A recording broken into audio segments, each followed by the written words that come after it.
네, 오전에 광고 말씀드린 것처럼 출애굽기 첫 번째 시간입니다. 첫 시간이니까 개론적인 거 조금 앞에 잠깐 생각해보고 본문으로 들어가는데요. 출애굽기 저자가 누구죠? 모세입니다.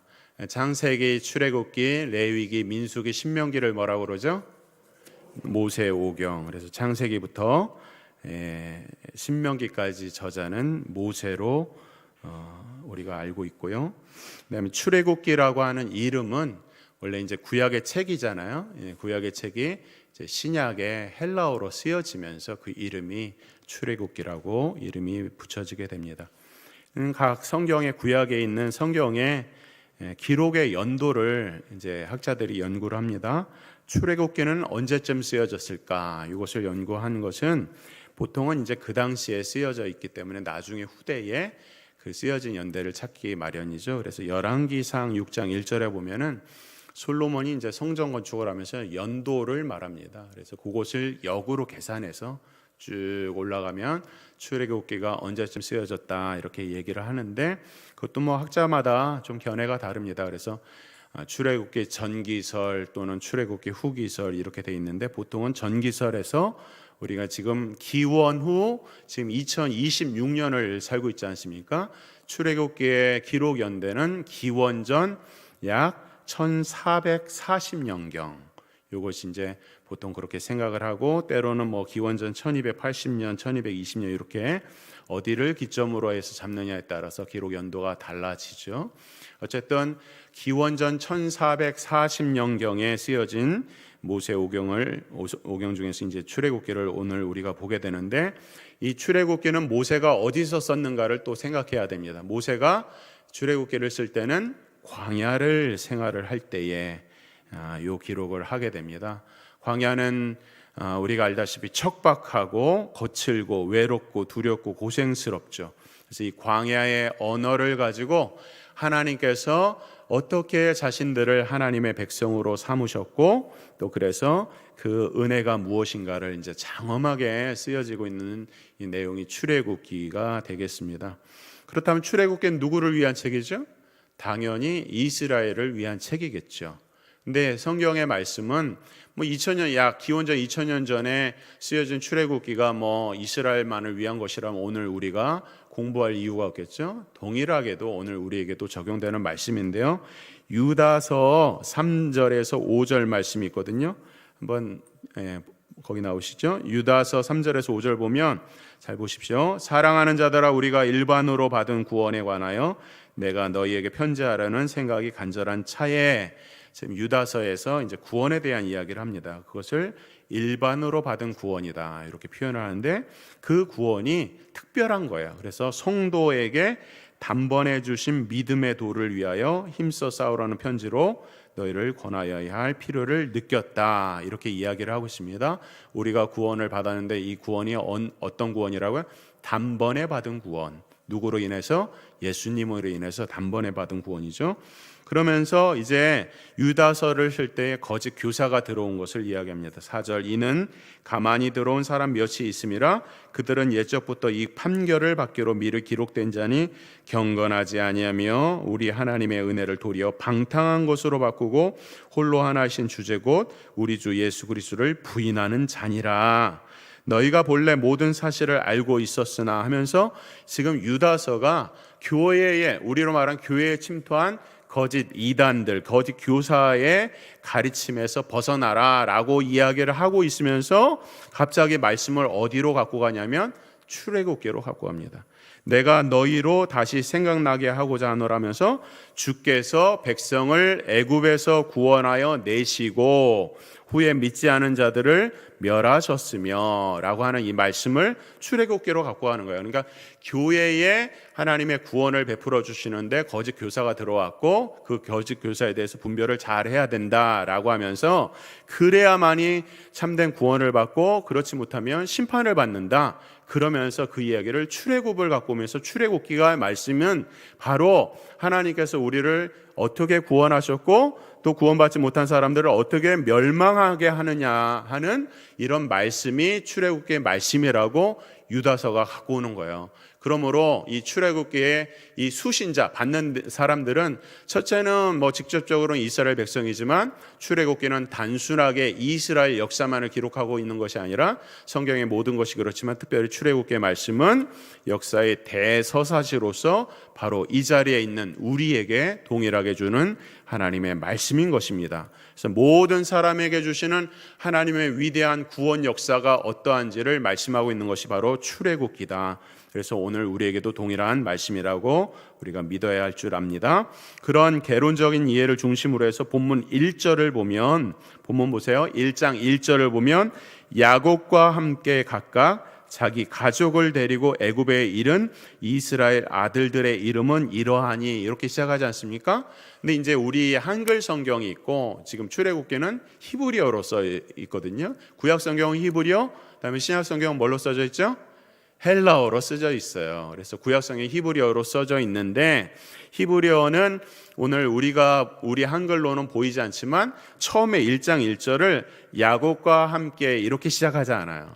뭐라고 시작하냐면 그리고 야곱과 함께 이렇게 시작하고 있어요.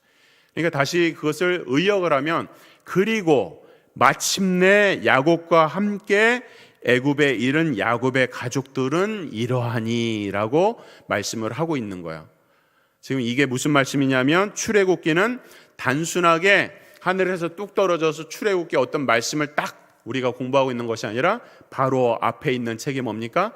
창세기의 말씀과 연결되고 있는 거예요. 창세기 마지막 절 말씀 뭡니까?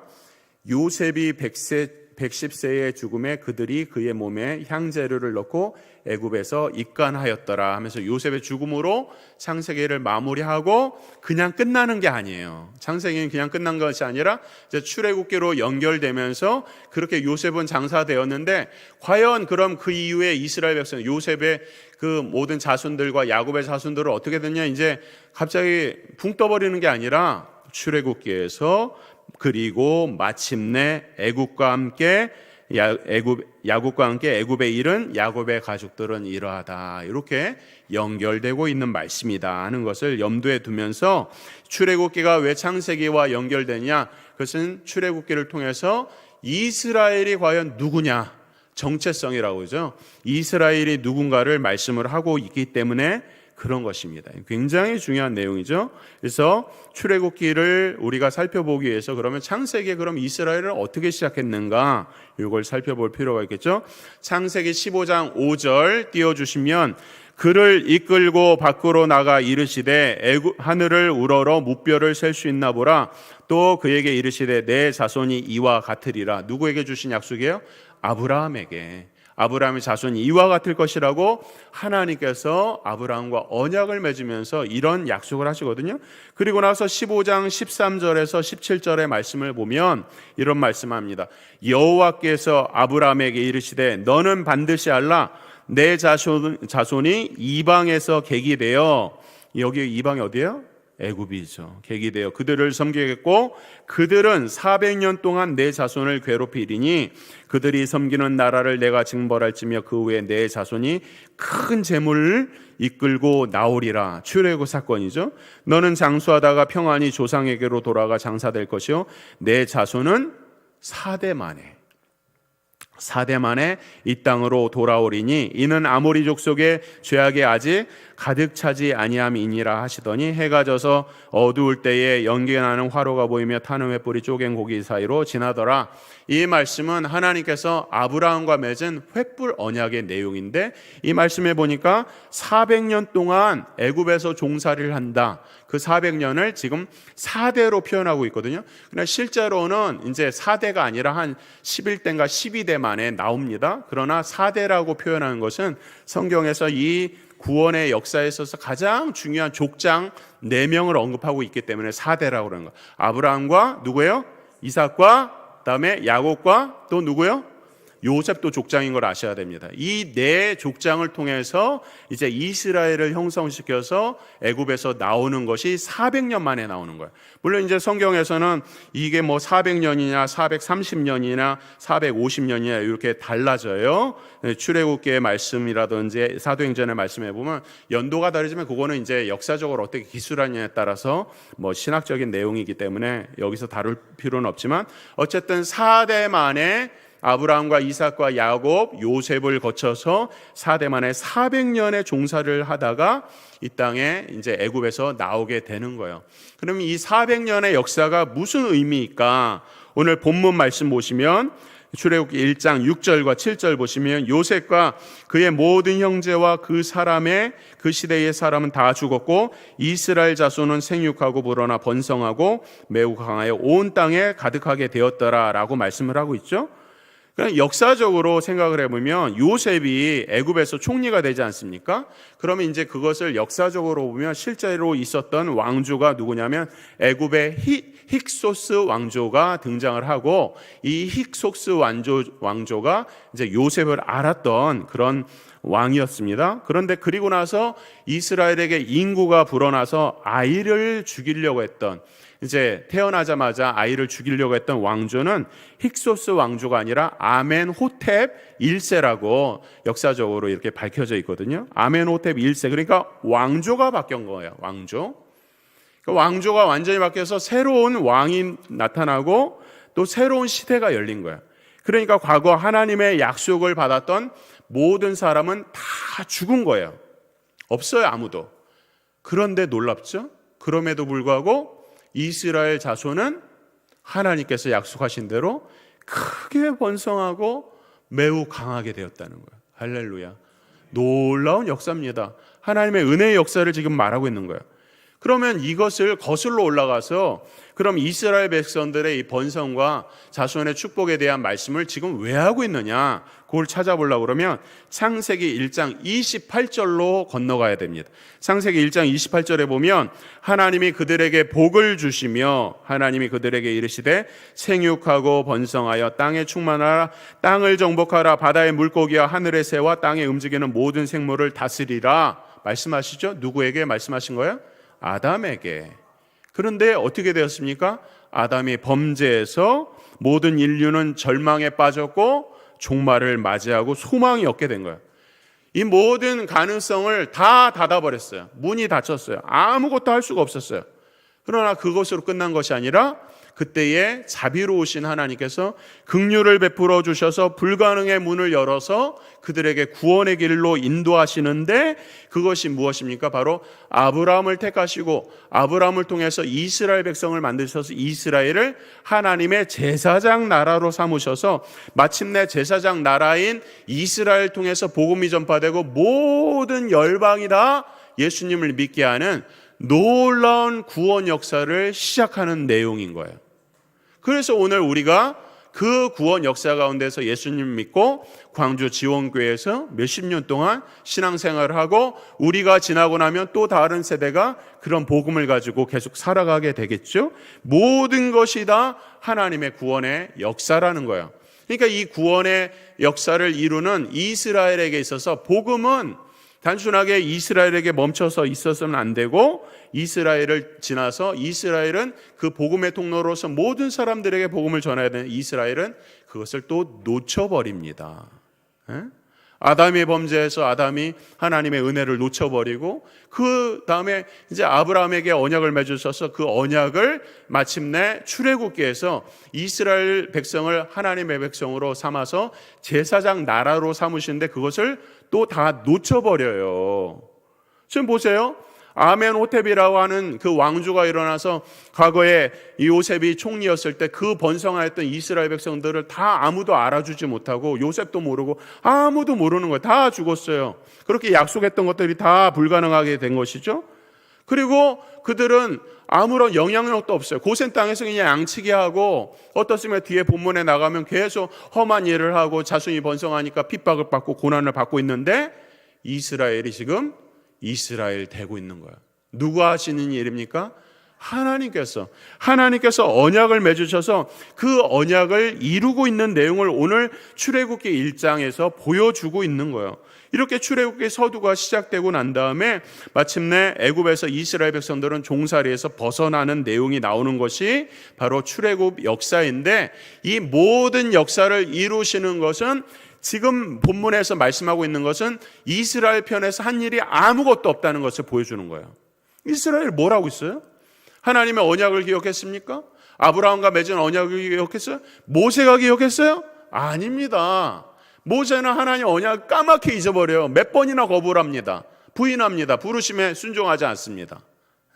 그가 자기의 정체성이 무엇인지 전혀 몰라요. 아브라함과 맺었던 언약을 기억하는 사람이 아무도 없어요. 그런데 이스라엘은 번성을 하고 있어요. 누가 한 일이냐? 오늘 성경이 출애굽기를 열면서 우리에게 물어보고 있는 거예요. 누가 하나님의 백성 이스라엘을 제사장 나라 삼아서 복음의 통로로 만들고 있느냐? 누가 하고 있다고요? 하나님께서 하고 있다는 거예요. 하나님께서 창세기와 출애굽기의 어간 400년의 역사, 4대 만에 이루시는 모든 일들을 하나님께서 신실하게, 당신께서 먼저 일방적으로 약속을 맺으시고 그 약속을 이루고, 그 약속을 이루는 과정에서 이스라엘 백성이나 모세나 지도자 모세나 아무도 이 언약을 기억하는 사람이 없다. 핍박받고 있다. 고통받고 있다. 그런데 하나님은 하나님의 일을 하신다 말씀하고 있는 거야. 그러니까 우리가 출애굽기가 책이 이제 애굽에서 나왔다 해서 출애굽기잖아요. 근데 사실 출애굽기 40장의 내용 중에서 출애굽을 하는 내용은 단지 12장밖에 지나지 않아요. 출애굽의 내용, 홍해 사건 뭐 이렇게 나오는 것은 12장밖에 지나지 않고 28장의 나머지 28장의 내용은 하나님이 이스라엘 백성들을 다시 언약의 백성, 언약의 산을 이 신의 산으로 인도하셔서 하나님의 언약을 갱신하고 내가 너희를 부른 내가 누구인지 다시 알려주고 너희가 어떻게 하나님의 백성이 되어야 될지 그 모든 내용, 신의 산에서 언약 맺으실 신의 산에서 언약의 내용을 가르쳐 주시는 내용이, 그래서 성막 내용 나오고 그런 내용이 28장이란 말이에요. 이스라엘 누군지를 가르쳐 주는 책이 출애굽기예요. 그냥 애굽에서 단순하게 나온 그런 역사를 망라하고 있는 것이 아니라는 것입니다. 그런 면에서 창세기에서부터 신명기까지를 모세 오경이라고 하면서 모세가 저자이고 이 모든 내용이 각각의 내용이 아니라 다 한 권의 책이에요. 다 중심에서 말하면 그것은 창세기, 출애굽기, 레위기, 민수기, 신명기는 다 이스라엘 백성을 하나님 나라의 제사장 나라로 삼으시는 내용이다. 이렇게 이해를 해야 되는 것입니다. 그런 면에서 레위기 내용을 보면 뭐 여러 가지 번제, 뭐 화목제, 속건제, 뭐 여러 가지 제사가 많이 나오죠. 그 내용은 우리가 당장에 보면 복잡하지만 제사장 된 나라가 과연 이스라엘이 어떠한 규례를 지켜야 되는지를 알려주는 말씀이 레위기의 말씀이고, 민수기와 신명기의 말씀은 이스라엘이 광야 생활하면 얼마나 불순종하는데 그들이 과연 이스라엘 되기 위해서, 하나님의 제사장 나라가 되기 위해서 너희들이 어떻게 걸어가야 되고 어떠한 삶을 살아야 되는지를 가르쳐주는 내용이 민수기의 신명기의 내용이 되는 거예요. 그래서 창세기부터 신명기까지 모세의 오경의 내용은 다 한 가지로 이스라엘을 하나님 나라의 제사장 삼는 나라다, 그 이야기다 말씀을 할 수 있는 것입니다. 그러면서 오늘 본문의 말씀에 보면은 이 애굽에서부터 나온 사람들의 숫자가 70명이라고 하잖아요. 70명 완전 숫자죠.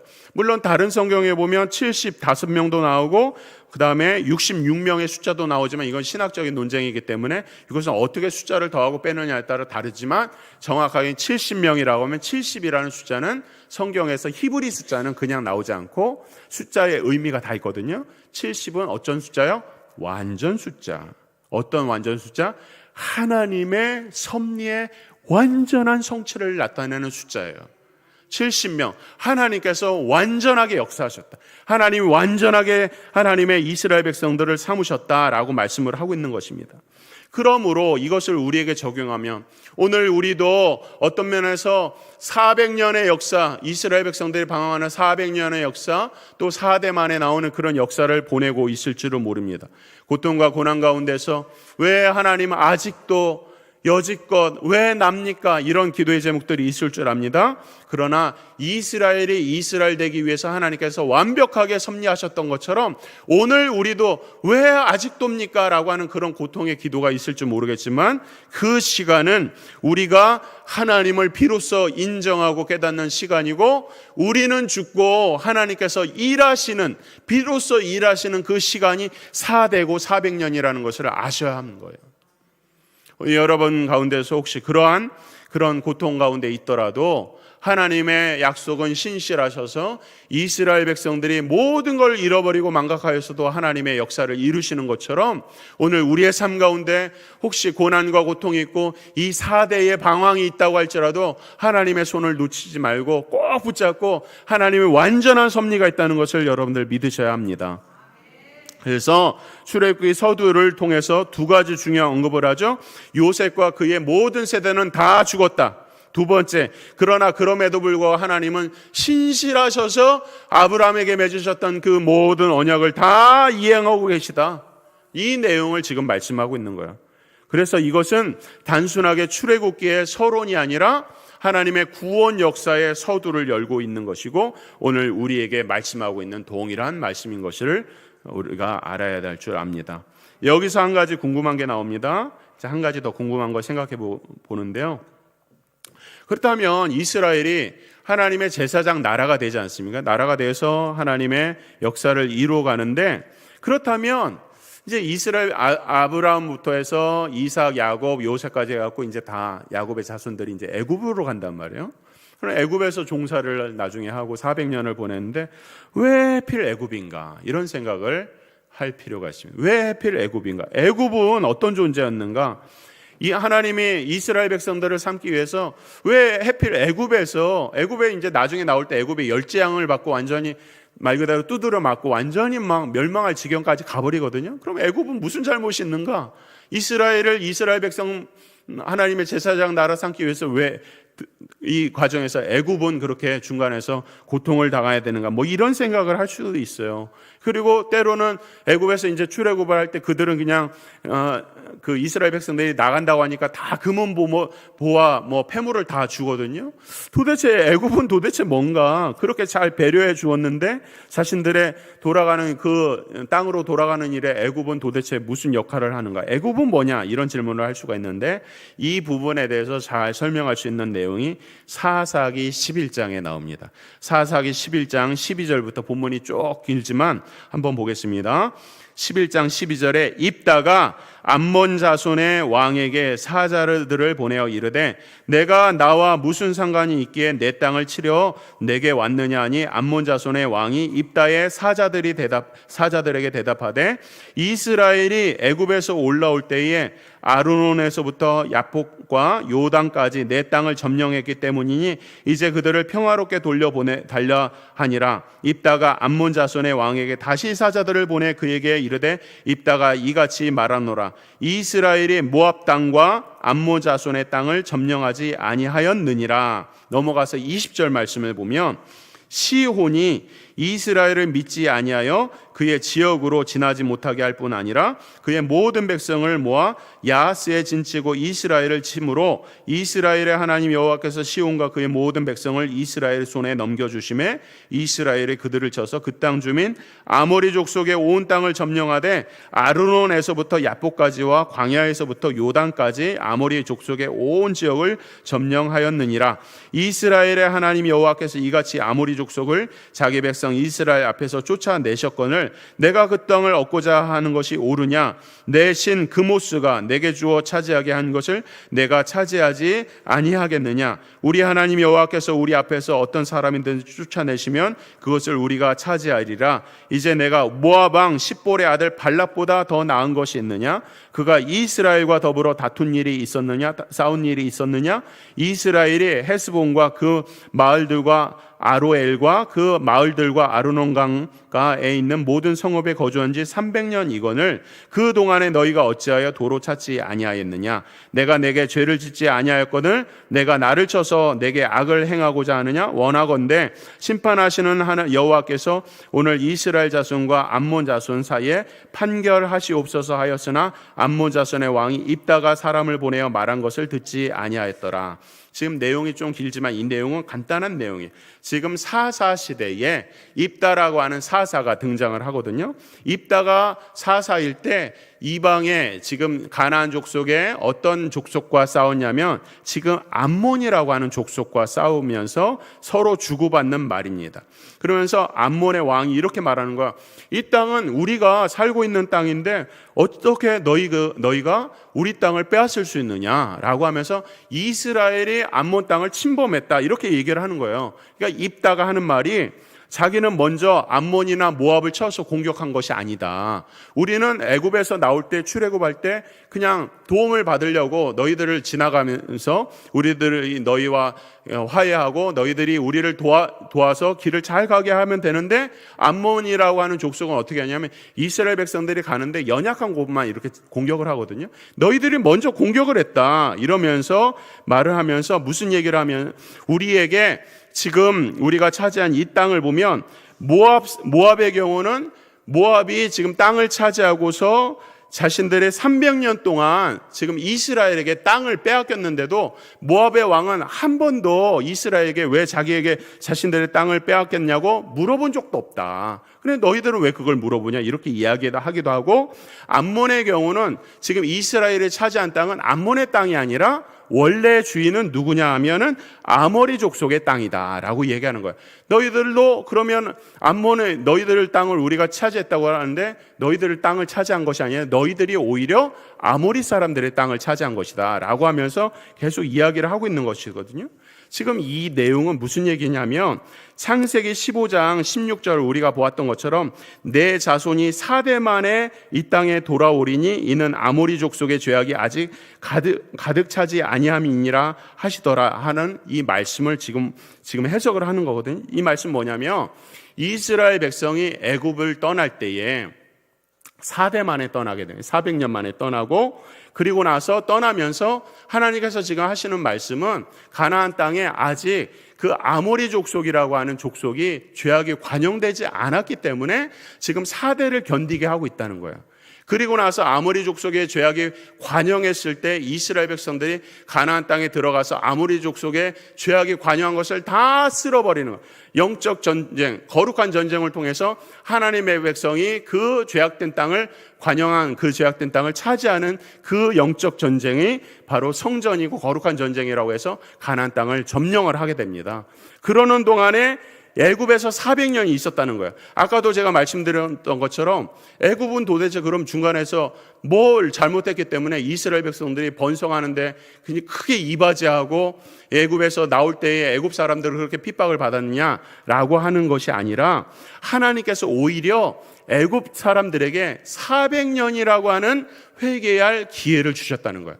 아모리 사람들이 유대 땅에서 이스라엘 가나안 땅은 어떤 땅입니까? 하나님이 젖과 꿀이 흐르는 땅이고 이스라엘에게 주기로 약속한 땅이었던 거예요. 근데 그 이스라엘에게 주기로 한 약속한 땅에 가기 전에 이스라엘이 이스라엘 되게 하기 위해서 애굽으로 끌고 가서 애굽에서 400년을 보내는데 애굽은 그럼 어떤 땅이냐? 회개를 해야 되는 그러한 기회를 얻는 그런 시간이었다는 거예요. 그러나 애굽 사람들은 어떡합니까? 오히려 이스라엘 백성들을 오히려 짓밟고 핍박하고 고된 노동을 시키면서 오히려 회개하지 않고 우상 숭배하고 하나님이 주신 모든 기회를 다 저버리고 그래서 마침내 하나님으로부터 심판을 받는 그런 일들이 애굽에서 있었던 10가지 재앙이었던 거예요. 그리고 나서 가나안 땅에 마침내 아모리 족속의 죄악이 다 관영했을 때가 400년이 되고 4대가 되었을 때 하나님께서는 하나님의 백성을 통해서 이스라엘 원래 주기로 한 그 땅에 들어가서 하나님의 공의를 실천하는 것이 이스라엘의 가나안 땅에 들어가는 역사였다는 거예요. 그러니까 이 이스라엘 백성, 이스라엘이 원래 차지해야 되는 가나안 땅에 자리 잡고 있는 아모리 사람이나 애굽을 차지하고 있는 애굽 사람이나 그 땅을 자신들의 땅이라고 차지한다고 자신들의 것이라고 주장할 것이 아니라 이스라엘 백성들, 하나님의 거룩한 제사장 나라인 이스라엘 백성들, 하나님을 섬기고 하나님을 경외하는 그들이 있을 때에 그들과 함께 회개하고 하나님으로 돌아올 기회가 애굽에게 400년, 아모리 족속에게 400년이 오히려 주어져 있었다고 하는 것이죠. 그런 면에서 지금 이스라엘 백성들의 400년의 시간이라고 하는 것은 이 이스라엘 입장에서는 자신들이 애굽에서 구원받는 구원의 그런 기회라고 할 수 있지만, 애굽으로 말하면 이제는 400년의 그런 회개 기간이 다 지나가서 이제 하나님의 공의의 심판이 임하는 그 날이 임하게 되는 것이죠. 그런데도 하나님은 공의의 심판을 애굽에게 행하면서도, 그러면서 출애굽기 12장 38절에 보면 이런 말씀이 있어요. 지금 출애굽을 하면서 나올 때에 수많은 잡족과 양과 소와 심이 많은 가축이 그들과 함께 하였다라고 하는 말씀을 통하여서 애굽의 모든 사람들은 우상을 숭배하고 이스라엘 하나님을 오히려 저주하고 믿지 않고 회개하지 않아서 하나님의 엄중한 심판을 받지만, 그 가운데서도 하나님은 수많은 잡족, 애굽의 하나님을 믿는 사람들을 불러내서 출애굽을 시키고 있는 내용을 말씀을 하고 있는 것입니다. 그러므로 출애굽기의 내용의 역사는 이스라엘에게는 구원이지만 그것은 주위에 있는 나라들에게는 하나님의 공의가 이루어지고 있는 그 말씀을 하고 있는 거예요. 이것을 오늘 우리에게 말씀한다면, 큰 그림으로 말하면 오늘 우리는 이 지원동 소태동에서 하나님 나라의 제사장 나라로 지금 교회를 이루고 신앙생활을 하고 있는 거예요. 언제까지요? 주님 오실 때까지. 이 기간을 우리는 영적인 400년 또는 4대라고 말할 수 있어요. 그 4대 동안에 우리는 우리의 사명을 감당을 하는 거예요. 복음 전하고 하나님의 제사장 나라가 되어서 이 땅들을 위해서, 이 땅에 죽어가는 영혼들을 위해서 중보하는 거예요.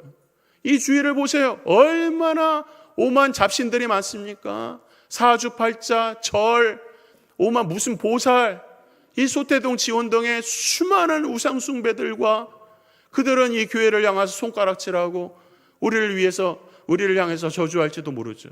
그러나 우리는 지원동 소태동의 영적인 4대 400년을 이 땅을 지키면서 사명 감당하고 있는 거예요. 그래서 하나님은 하나님의 신실하신 약속, 스스로 하신 약속을 통해서 우리를 교회 삼으시고 제사장 나라를 삼으시는, 우리를 더 성숙하고 온전하게 하나님 제사장 나라 삼으시는 거예요. 그리고 마침내 주님이 오시는 그 땅에, 그 날에는 어떻게 될까? 이 땅은 다 수많은 잡족들이 하나님의 나라 안에 들어올 수 있지만 그 외에 다수는 다 영원한 하나님의 심판을 받는 그런 공의의 때가 임하는 것이 바로 오늘 우리에게 주시는 말씀인 것입니다. 7절 말씀 마지막으로 보세요. 이스라엘 자손은 생육하고 불어나 번성하고 매우 강하여 온 땅에 가득하게 되었더라. 이 말씀 이제 어떻게 보이십니까? 이 말씀을 보면서 이스라엘이 그냥 번성했구나, 이 말씀이 아니라 하나님이 어떻게 지금 이 일을 하고 계시는가. 하나님은 약속을 일방적으로 하시고 약속을 신실하게 지키시고 불가능했던 구원 역사를 이렇게 이루시고 있는 거예요. 출애굽의 서론을 통해서 하나님이 얼마나 신실하신지 오늘 우리에게 보여주신다면, 오늘 우리 교회를 삼으신 것도 우리가 잘나서 우리가 똑똑해서 이 자리에 있는 것이 아니라 하나님의 신실하심으로 우리를 불러주셔서 하나님 백성 삼으시고 영적으로 우리를 생육하고 번성하고 강하고 온 땅에 충만하도록 지금도 역사하고 있는 줄 믿으시길 바랍니다. 그래서 마침내 이 땅에 하나님의 구원이 완성될 때는 최종 심판의 날이에요. 그래서 이것이 우리 믿는 신자들의 정체성은 우리 지원교회 성도들의 정체성인 것입니다. 그래서 어떻게 우리가 살아야 될 것인가? 우리 성도들이, 지원의 성도들이 과연 어떠한 사명을 가지고 살아야 될 것인가? 하나님의 부르심에 합당한 삶, 하나님의 신실하심을 믿는 삶, 그것을 향해서 최선을 향해서 걸어갈 때에 하나님께서는 약속하신 그 모든 바를 우리를 통해서 이루시고 우리를 다듬어 가시고 우리를 온전한, 과거에는 부족하였지만 온전한 하나님의 제사장 나라 삼으셔서 하나님이 영광 받으시고 그 마지막 날은 공의의 심판의 날이 임할 것입니다. 오늘 이 말씀을 통해서 영적인 시력을 얻는 우리 모두가 되기를 주의 이름으로 축원합니다. 하나님